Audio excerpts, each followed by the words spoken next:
welcome back. So glad you're still listening. Are you having fun? You must be wondering who's next and why. Is it you? What did you do? How did you end up on these tapes? Maybe you did something cruel. Or maybe you just watched it happen.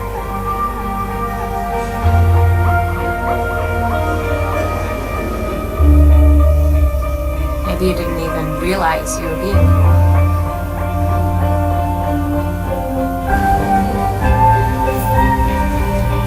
Maybe you didn't do anything at all.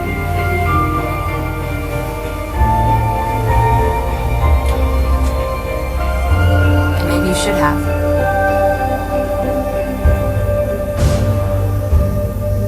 Too late.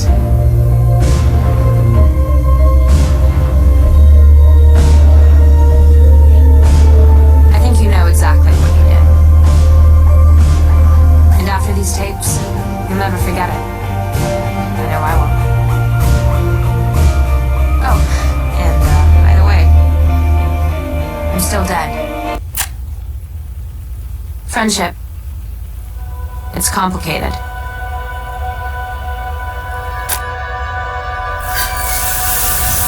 Don't worry. You won't go through this alone.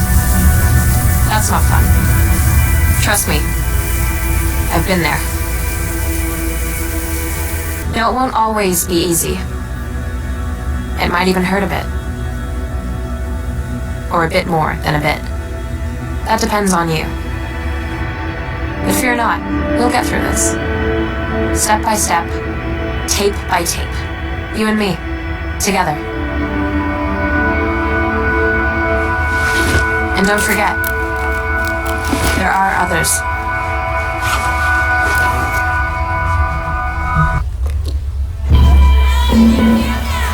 See, I can guarantee that one of the reasons that you're still listening is that you really want to know.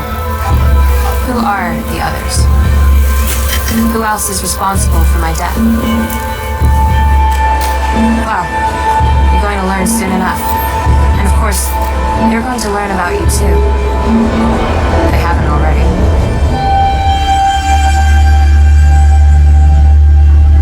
What?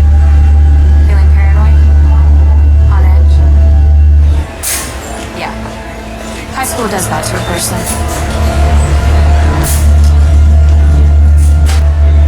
You never really know who you can trust. And who you can't.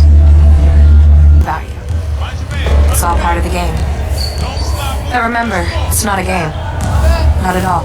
Hey, Skinny. Okay, enough with the small talk. It's time to meet the star of Tape 1, Side B.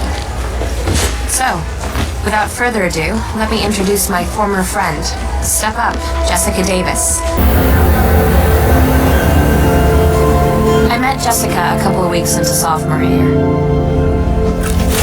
Apparently, we needed to be counseled. Do adults understand how friendships work? Porter was the replacement for Mrs. Antilli, who moved to another school district. Which, as it turns out, was very unfortunate. That's for another tape. Thus began the story of Monet's. The story of a friendship. It was a hot chocolate friendship. Good for cold months, but maybe not perfect for all seasons.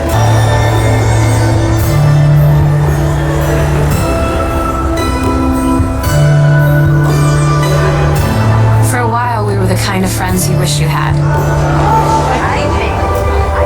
We did disgusting things like shop together and compare what we bought and talk about boys. And just like that, 2 became 3. And like, before you know it, you're best friends. There was nothing 2 hot chocolates and Alex's coffee drink du jour couldn't fix. You need friends. Even just hot chocolate friends. Especially when your life goes to shit. Day after day, drink after drink, we lifted our mugs, and we lifted each other. In spite of our differences, we were what we each needed at that moment in time. 3 drinks against the world. 2 hot chocolates and whatever the hell Alex was drinking. I'm not great at math, but here's one thing I learned for sure. 1 plus 1 plus 1 is not a simple equation.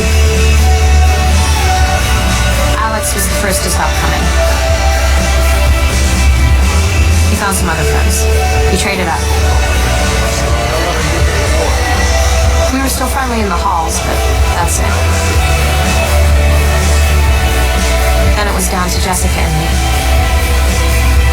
But then Jessica stopped coming too. We all went our separate ways. Or so I thought.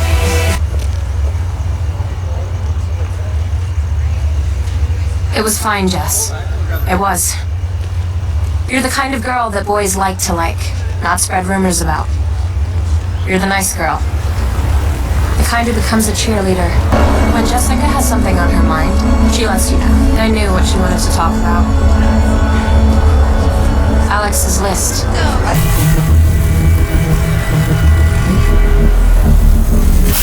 You see, that's just how it works in high school. Boys talk, girls listen, and everything gets messed up. Or at least that's how it was with us. Right, Jess? Friendship. It's complicated. Losing a good friend is never easy. Especially when you don't understand why you lost them in the first place.